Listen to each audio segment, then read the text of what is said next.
Kita lihat misalnya Kalimantan Timur ya, eee, pendapatannya memang tinggi, namun kalau kita lihat indikator-indikator, sosialnya, kecuali di Balikpapan dan, mana namanya, Balikpapan dan Samarinda, itu yang masih bisa dikatakan terbelakang ya. Itu Anda bisa lihat sendiri kawasan, yang bakal jadi ibu kota baru seperti apa. Kemudian, Kalimantan Barat, lantas, Sumatera Selatan, ya, tidak terlihat, efek dari batu bara itu. Sumatera Selatan maju bukan karena batu baranya, tapi karena industrinya, yang lumayan, banyak dan minyak ya.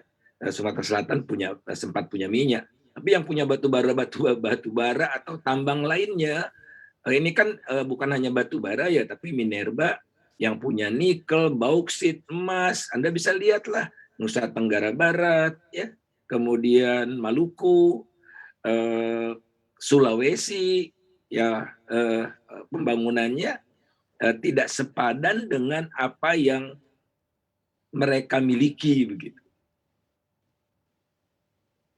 Mhm. Pak Faisal, kalau misalnya memang semuanya dikembalikan kepada daerah, penghasil batu bara tersebut 100% royaltinya ke sana, seberapa besar sih kehilangannya pemerintah pusat atau kehilangan pendapatan dari pemerintah pusat ini Anda lihat?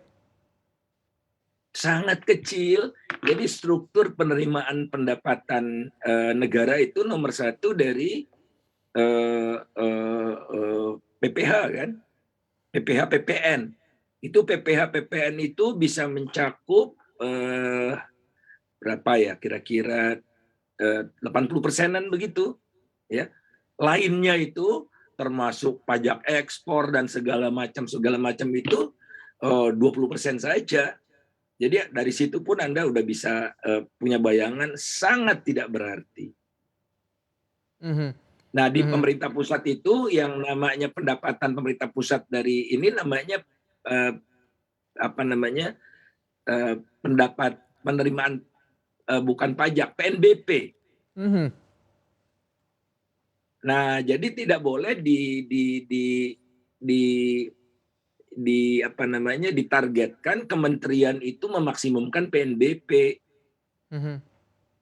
PNBP itu kecil sekali, penerimaan pajak penerimaan negara bukan pajak yang berasal dari sumber daya alam. Mhm, Terbesar dari migas, kalau mhm, dari, batu bara minerba relatif sangat kecil. mhm. Oke, dari minerba relatif cukup kecil dan potensi kehilangan pendapatan dari pemerintah pusat juga sangat kecil, apalagi ya royalti ini masuknya ke PNBP ya Pak ya, penerimaan negara bukan pajak yang tidak terlalu besar begitu ya berkontribusi terhadap penerimaan negara, karena selama ini juga masih ditopang Tapi ol oleh penerimaan pajak. Oke, yang boleh silakan Pak yang lanjutkan. yang terpenting bukan itunya, tapi prinsip dasarnya, Mhm, ya. Prinsip dasarnya daerah tidak boleh semakin miskin dalam proses pembangunan. mhm, Untuk itu setidaknya kekayaan daerah yang diambil setara dengan dana yang masuk ke daerah itu. Tidak boleh mhm, kurang. Kalau mhm. sekarang sudah pasti kurang karena 20% diambil pusat kan. Mhm, oke. Berarti bisa dikatakan dengan nantinya masuk ke daerah tersebut secara 100%, nanti pengawasannya seperti apa Pak, perlu dilakukan? Eh, Mungkin dibuat aturan bahwa kegiatan hasil yang didapat dari natural resources ini digunakan untuk transformasi ekonomi dan penguatan sumber daya manusia daerah. Jadi bisa Mhm, buat beasiswa, peningkatan pendidikan, sarana pendidikan, kemudian buat riset, sehingga nanti kekayaan alamnya hilang, daerahnya manusia-manusianya sudah piawai untuk mentransformasikan ekonomi daerah pasca tambang. mhm, Kemudian yang berikutnya adalah semacam apa ya, sovereign wealth funds gitu. Jadi sisihkanlah sebagian dari pendapatan kekayaan alam Anda, karena pendapatan kekayaan alam itu gonjang-ganjing, fluktuasi. Kalau sekarang sedang bagus, nanti turun. Nah, jadi ada dana buffer supaya daerah itu tidak mengalami shock ya tatkala harga komoditi anjlok gitu.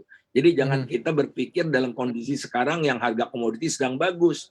Tapi kalau harga komoditi anjlok, daerahnya tiba-tiba nggak dapat banyak gitu kan karena eh, eh, eh, eh, rusaknya harga komoditi itu. Jadi untuk stabilisasi daerah juga untuk meningkatkan keberlanjutan atau kesinambungan pembangunan daerah.